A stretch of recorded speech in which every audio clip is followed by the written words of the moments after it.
Mga boss, mula naman sa real estate, ito naman, pag-usapan naman natin ang fashion. Dito lamang yan sa One Life Fashion.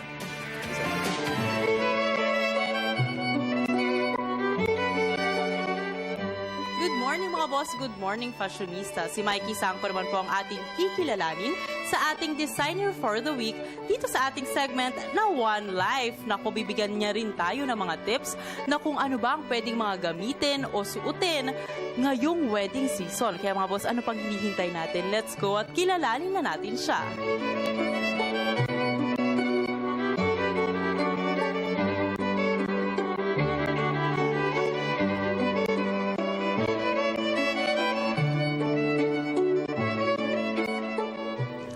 Kasama ko ang designer for the day ng Good Morning Boss na si Mikey Sangco. Good morning! Good morning, Carla. Ayan, Mikey, siguro before anything else, pag-usapan natin kung paano ka ba nagsimula as a fashion designer? Ever since kasi when I started talaga,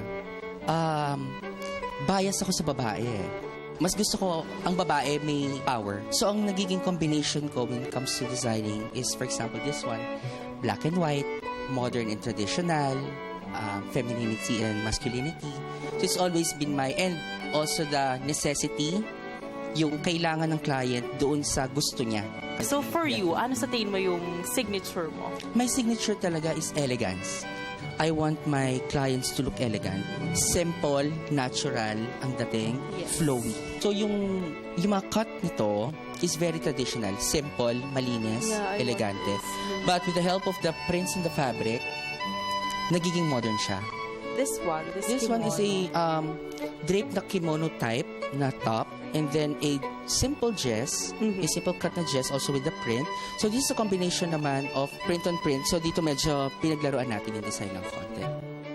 More on prints kami ngayon. Kasi we have to, of course, prioritize our clients. No? So we're more on the events of the clients, like the cruise and weddings.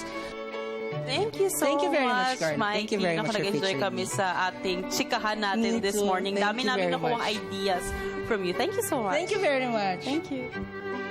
Mga boss, sana marami kayong natutunan at nakuhang mga ideas sa amin this morning. Basta Fashion, I always have something special for you. Ito po ulit si Carla Paderno for One Life.